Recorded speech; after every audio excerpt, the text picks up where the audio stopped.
there's more to this.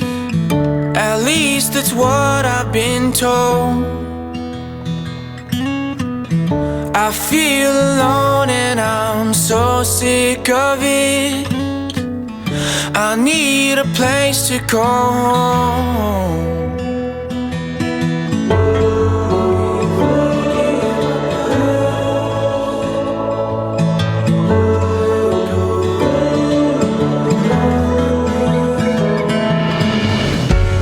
In the aftermath of Blake's death, there was that initial push where you knew we were going to have a lot of conversations. And here, several years out, it's for me and many of the faculty who really knew Blake well, and for Blake's classmates who have graduated now, there's this yearning to have his story still told. When Blake died, there was an overwhelming community effort to do something, and to do something at Trinity. And so we were talking with folks in the community, folks that were supporting it.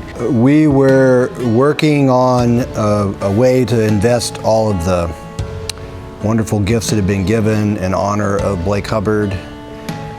There was a lot of talk about maybe tennis courts. We actually looked at 3 different pieces of land, and none of those doors opened. The trend in student centers, and it was a trend that Chip Denton noticed and mentioned to us, is a gathering place that can be used in multiple ways. It really fit their need. There were so many academic spaces, but no space where they could actually gather. It would be a place where every student could hear Blake's story, could hear the gospel story, could come into this space and experience some of what was so important about Blake and to Blake. And I think that was really persuasive to me, and I think it was to the Hubbards as well.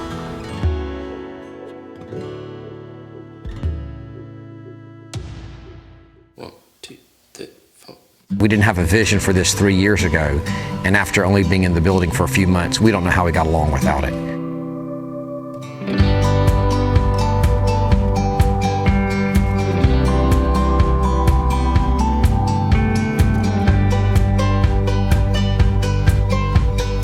We call it the Hub, and that's a very apt name. It exists right at the center point of the main intersection of everything that's Trinity.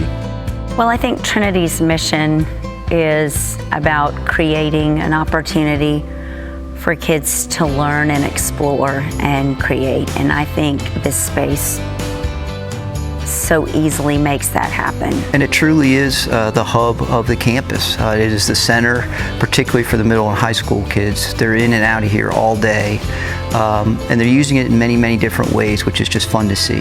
The building seems very simple.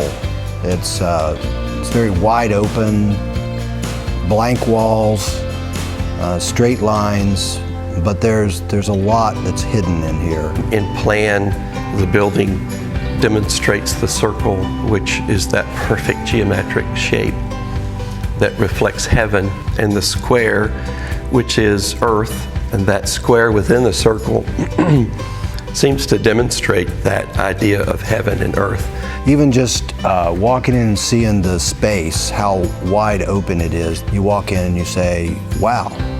And that's what we wanted. I think especially because it's a space that we wanted to point towards amazing glory of the gospel. The building, if you come into it, you understand how it can be used right away. But there's also components that we built into it that we're hoping will invite exploration and conversation. So someone might look at the window and say, why is it shaped like that? Why are those funny mullions just at the top? And if they look into it carefully, they'll see that we built in a proportion that was used in ancient time. And we're hoping that through exploration, students will see that the building can be used as a tool, and that aspect is something that comes out and reflects both Trinity and Blake. You know, Blake was a kid that loved to play in the best sense of that word. My life was quiet, a film that's silent, until you brought the sound. My eyes were blinded, vision I lost it, until you came up. His playfulness and observation of play taught him things.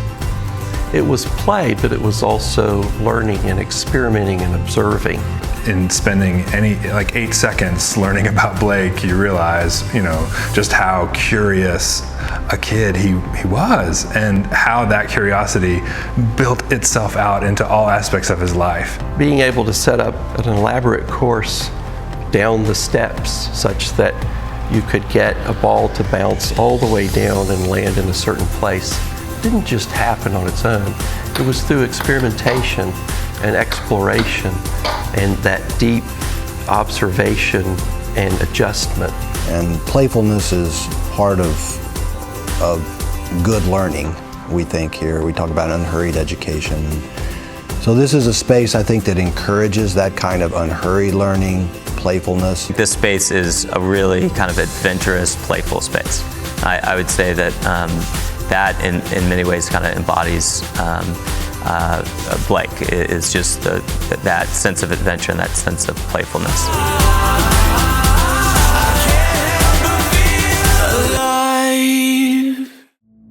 I just can't get over how beautifully the architects and the planners of this space incorporated his personality. It was not hard to find common elements between Blake and Trinity School.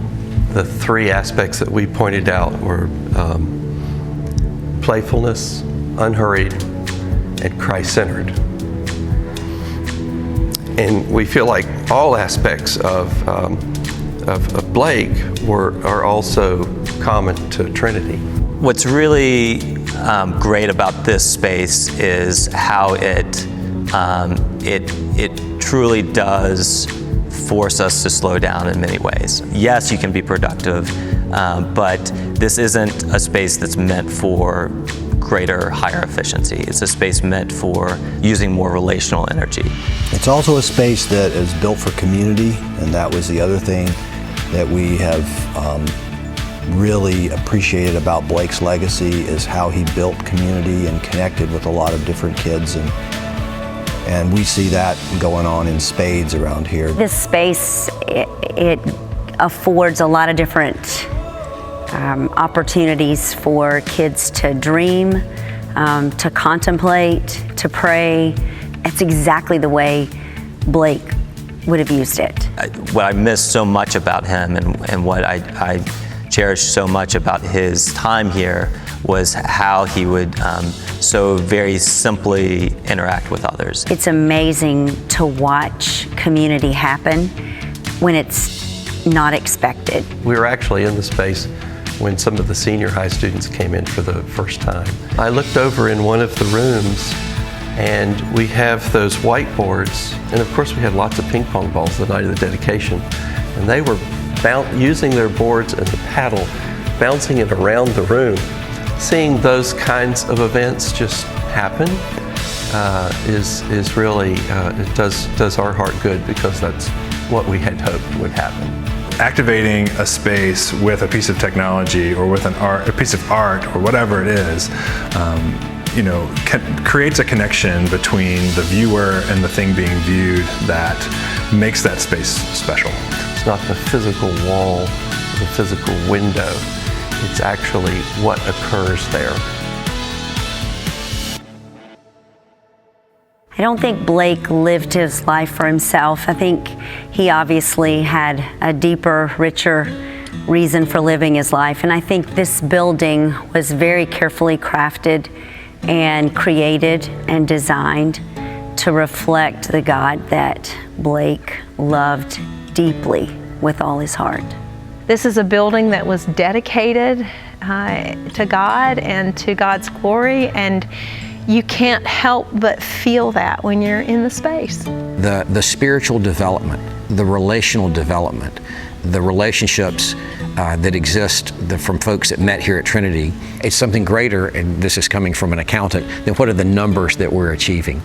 And I see that the hub is helping us do that. It's complementing how we do that. It's just a very, almost like a sacred space, and the kids are very respectful of it and use it well. This is so God ordained and has been so carefully planned and prayed over that it truly has a sense of peace and of contentment. I think one of the challenges of the building is because it is so much of the message of it is subtle and built in and sort of silent, if you will, is finding ways to talk about Blake's story and the design of the building, the sort of hidden things that are in there 10 or 20 years from now. I hope that they still will remember something essential about Blake and who he was and why this building was named for him.